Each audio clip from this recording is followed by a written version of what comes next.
Goaltending's like an engine room, right? It kind of helps you power along the team. So I was going to do a breakdown of the Edmonton Oilers versus the LA Kings, but gonna be very honest with you, they got beat 6-1. The Oilers really gave it to them. And kind of some question marks I've had about other series, like, can you blame the goaltender? And I'm not saying this is all on Talbot. There's been a lot of amazing play by the Oilers, terrible defensive breakdowns by the Kings. But at this point, with Talbot having an .861 save percentage, maybe you go to Henrique. Maybe you give him an opportunity. He had a really good regular season, and maybe that can help galvanize the troops. Because right now, that very disciplined defensive style of hockey that they thought the Kings could possibly play to make this an interesting series at the very least has just been completely non-existent. And while Talbot isn't the sole person to blame in this, that his defense has let him down tremendously, he still has let in a few soft goals. I mean, even in that recent game, 6-1 blowout, you can look at him and be like, kind of soft goal there. So would Henrique solve all their problems? No, but I think it's kind of at this point where it's like your engine's failing. 1, 2, 3, 4, they're all failing. Might as well change something. Might as well make some type of change to maybe, make these guys wake up. And it's only a 2-1 series, right? The Kings did win a game in overtime. It's not like it should be surprising that some of these games are high scoring because look at the offensive firepower the Oilers have.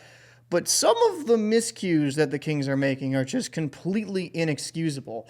I have to say this, Zack Heyman has been thriving scoring in close on every team. That guy has had a terrific season, 50-goal scorer, and what has he done? How has he scored a lot of his goals? In tight, and he's great at doing that.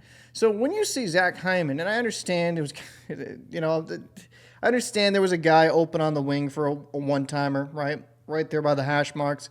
But when I see Zack Heyman in front, and I have some filthy playmakers like draisaitl, mcdavid, you name it, on the Oilers, I'm at least going to take the most dangerous option, which is Heyman close to the net, because he finds a way to score in tight, and I would rather give my goalie a more of a chance allowing that one-timer over so at least he can have somewhat of an opportunity to make a save.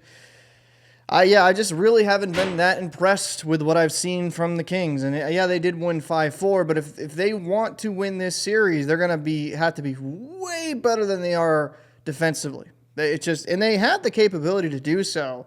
I just haven't seen it. I mean, some positive notes from the Kings is that Byfield has 4 points. I mean, he's looked pretty solid. I mean, you got to be really happy with him. He's developed really nicely this year. You're seeing it. Kopitar has, I think, 3 points. You would want a little bit more scoring from your second and third line that if you want to get to the next round. And the Kings, they got jettisoned from the playoffs last year against the Oilers. So you'd figure they'd really be up for this matchup. They'd understand how dangerous this Oilers team is. And maybe even if you do understand how dangerous a team is, it's hard to stop them. But when you're seeing the type of mistakes they're making, it's very, very correctable. And as for the Oilers, I mean, absolute tremendous play from them. Got to give it to them. McDavid's been great out there. Draisaitl's been great. Heyman, Foegele. Even Evander Kane looked good out there. You just have so many contributors. Bouchard on the back end, Ekholm. If you're an Oilers fan, you're feeling good. You're feeling good. You're definitely feeling good about this whole series. You're feeling good about your chances in the future. Because this was a team in the Kings that, going into it, had the reputation of playing pretty stout defensively. And they've still been scoring in bunches. It's kind of reminds me of the Avalanche quite a bit with the Oilers. And these teams are similar in this aspect. You can shut them down for a period or two, but they can still have the potential to score 4 to 6 goals in just one period because of how much offensive firepower they do have. But getting back to the Kings, you need better. Drew Doughty's like a -2 on the back end. You need him to be better. You need your defense overall, not just on the D-man, but your forwards as well, being far more responsible and taking their assignments so you don't let these easy opportunities happen. You got to be more careful with your penalties. You can't be taking a bunch of penalties against a team like the Oilers with all those weapons. I mean, they're going to make you pay every single time. But I do think might be time for a change. Might be time for a change in net. Give Dave Riddick a chance. See what happens. He had a spectacular regular season. Talbot did too. Maybe this will help. Maybe this will help motivate some of these Kings players, or like wake them up and realize, like, oh man, like we are on the cusp of really, letting our guys out to dry here. I don't know. Should be interesting. Different backdrop for this video, because why the hell not?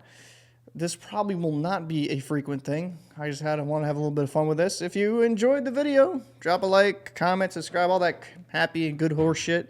See you in the next one.